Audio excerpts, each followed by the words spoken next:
नमस्कार। कभी ये ख्याल आया है कि क्या हम सच में तारों के बीच एक सितारे से दूसरे सितारे तक का सफर तय कर सकते हैं? आज हम बात करने वाले हैं वर्महोल्स के बारे में। एक ऐसा कमाल का आइडिया जो साइंस और फिक्शन दोनों को एक साथ ले आता है। देखिए, ये सवाल बहुत बड़ा है। हमारे आज के सबसे तेज स्पेसक्राफ्ट को भी अगर हम उसे किसी पास के तारे तक भेजें तो हजारों साल लग जाएंगे। तो फिर एक गैलेक्सी से दूसरी तक जाना, ये तो सच में कल्पना से भी परे लगता है ना? और यहीं पर साइंस फिक्शन एक बहुत ही दिलचस्प जवाब लेकर आता है, वर्महोल। जरा सोचिए, स्पेस टाइम के चादर में एक सुरंग जो यूनिवर्स के दो बहुत दूर के कोनों को आपस में जोड़ देती हो। मतलब एक अल्टीमेट कॉस्मिक शॉर्टकट। पर सवाल ये है कि क्या वर्म होल्स सिर्फ कहानियों और फिल्मों की चीजें हैं?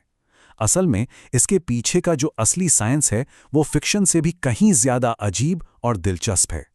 तो चलिए पता लगाते हैं कि हकीकत क्या है।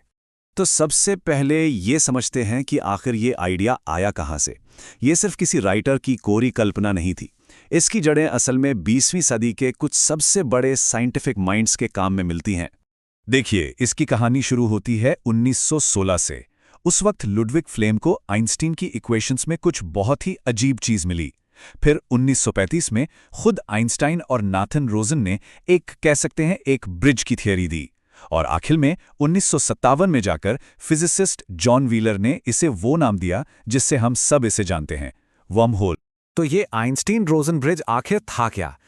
ये सीधे सीधे आइंस्टीन की अपनी ही जनरल थियरी ऑफ रिलेटिविटी की इक्वेशन से निकला एक नतीजा था। थियरी के हिसाब से ये स्पेस टाइम के फैब्रिक में एक पुल जैसा था जो दो अलग अलग जगहों को जोड़ सकता था।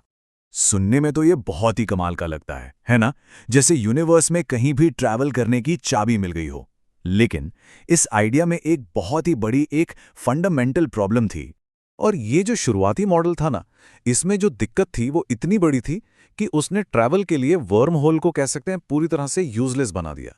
ये जो ब्रिज था ये हद से ज्यादा अनस्टेबल था। मतलब जरा सोचिए, ये जैसे ही बनता फौरन कोलैप्स हो जाता, इतनी तेजी से कि लाइट तक को इससे गुजरने का टाइम नहीं मिलता। किसी इंसान की तो बात ही छोड़ दीजिए। वर्म होल का जो गला यानी उसका सबसे पतला हिस्सा वो तो पलक झपकते ही बंद हो जाता था। तो क्या इसका मतलब कहानी यहीं खत्म? शायद नहीं। फिजिसिस्ट ने इसका एक सॉल्यूशन सोचा, लेकिन उस सॉल्यूशन के लिए एक बहुत ही अजीब चीज की जरूरत थी। इस चीज को कहते हैं एग्जॉटिक मैटर। अब इसे ऐसे समझिए, जो नॉर्मल मैटर होता है वो ग्रेविटी की वजह से चीजों को अपनी तरफ खींचता है, राइट? पर एग्जॉटिक मैटर अपनी नेगेटिव एनर्जी की वजह से ठीक इसका उल्टा करता है। ये स्पेस टाइम को बाहर की तरफ धकेलता है, एक तरह की एंटी ग्रेविटी कह सकते हैं। और यही है सबसे जरूरी पॉइंट। इसी एंटी ग्रेविटेशनल पुश की वजह से एग्जॉटिक मैटर थ्योरी के हिसाब से वर्महोल के गले को बंद होने से रोक सकता है, उसे खुला रख सकता है ताकि कोई ट्रैवल कर सके। मतलब ये एक तरह का कॉस्मिक डोर स्टॉपर है। लेकिन क्या ऐसी कोई चीज असल में मौजूद भी है? देखिए, फिजिक्स के नियम इसकी पॉसिबिलिटी को पूरी तरह से नकारते तो नहीं हैं। क्वांटम लेवल पर होने वाले कासिमिर इफेक्ट जैसे कुछ फेनोमेना इस तरफ इशारा करते हैं। पर सच तो ये है कि हमने इसे कभी भी बड़े स्केल पर ना तो देखा है और ना ही हम इसे बना पाए हैं। तो एक तरफ तो ये थियोरेटिकल पहेली है और दूसरी तरफ इसे स्क्रीन पर दिखाने का चैलेंज। और बस यहीं पर फिल्म इंटरस्टेलर ने कुछ कमाल कर दिया। उन्होंने इस मुश्किल फिजिक्स को विजुअली दिखाने की हिम्मत की। फिल्म के जो साइंटिफिक एडवाइजर थे, जाने माने फिजिसिस्ट किप थॉर्न, उनके मुताबिक इंटरस्टेलर वो पहली हॉलीवुड फिल्म थी जिसने साइंटिफिकली एक्यूरेट वर्म होल को पर्दे पर दिखाया। मतलब ये सिर्फ कोई आर्टिस्टिक अंदाजा नहीं था। इसे बनाने का जो पूरा प्रोसेस था वो पूरी तरह साइंस पर बेस्ड था। पहले किप थॉर्न और उनकी टीम ने वर्म होल्स के मैथमेटिकल मॉडल तैयार किए। फिर विजुअल इफेक्ट्स टीम ने एक नया रेंडरिंग कोड बनाया, ये देखने के लिए कि इन मॉडल से लाइट कैसे मुड़ेगी और कैसे दिखेगी। और आखिर में डायरेक्टर क्रिस्टोफर नोलन ने इन्हीं साइंटिफिकली एक्यूरेट सिमुलेशंस में से फिल्म के लिए फाइनल लुक चुना। और ये चीज बड़ी खूबसूरती से दिखाती है कि कैसे साइंस ने आर्ट को गाइड किया। यहाँ बाईं तरफ जो ज्योमेट्रिक डायग्राम है वो असल में वर्म होल की शेप का मैथमेटिकल मॉडल है। और इसी मॉडल ने ये तय किया कि दाईं तरफ की फाइनल इमेज कैसी दिखेगी, कि उसके आर पार देखने पर तारे और ग्रह कैसे मुड़े हुए नजर आएंगे। यहां तक कि उन्होंने फिल्म के वर्म होल के लिए एक स्पेसिफिक साइज भी चुना, 1 किलोमीटर का रेडियस। ये कोई रैंडम नंबर नहीं था, बल्कि एक ऐसी चॉइस थी जो कहानी और विजुअल्स दोनों के हिसाब से बिल्कुल फिट बैठती थी। और नतीजा ये था कि हमें सिनेमा के इतिहास का सबसे रियलिस्टिक, सबसे साइंटिफिकली एक्यूरेट वर्म होल देखने को मिला, जो पूरी तरह से जनरल रिलेटिविटी के उसूलों पर बना था। तो साइंस फिक्शन और इन कमाल के विजुअल्स के बाद असली सवाल पर वापस आते हैं।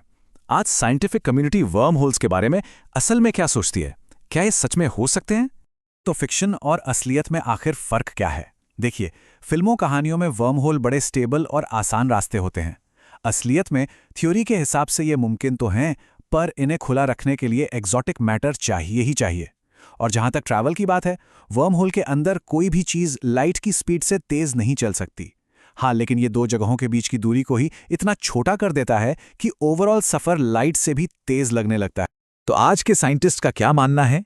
अगर संक्षेप में कहें तो हमें ये नहीं मालूम कि वर्म होल नेचुरली बन भी कैसे सकते हैं। ऐसा लगता है कि क्वांटम फिजिक्स के नियम शायद उन्हें किसी बड़े साइज में बनने ही नहीं देते, और इसीलिए इस बात की संभावना बहुत ही कम है कि हम कभी ट्रैवल करने के लिए कोई वर्म होल ढूंढ पाएंगे या इस्तेमाल कर पाएंगे। लेकिन भले ये असलियत ना हो, फिर भी वर्म होल्स बहुत कीमती हैं। इनकी वजह से हमें कमाल की कहानियां कहने को मिलती हैं, और साथ ही ये फिजिसिस्ट्स और स्टूडेंट्स के लिए जनरल रिलेटिविटी की हदों को समझने का एक बेहतरीन जरिया भी हैं। तो ये सब हमें एक आखिरी और बहुत बड़े सवाल पर लाकर छोड़ देता है। अगर वर्म होल्स सितारों तक पहुंचने का रास्ता नहीं है, तो फिर क्या है? हमारी अगली बड़ी उम्मीद क्या हो सकती है? ये वो सवाल है जो साइंस की सरहदों को हमेशा आगे धकेलता रहेगा। हमारे साथ जुड़ने के लिए शुक्रिया।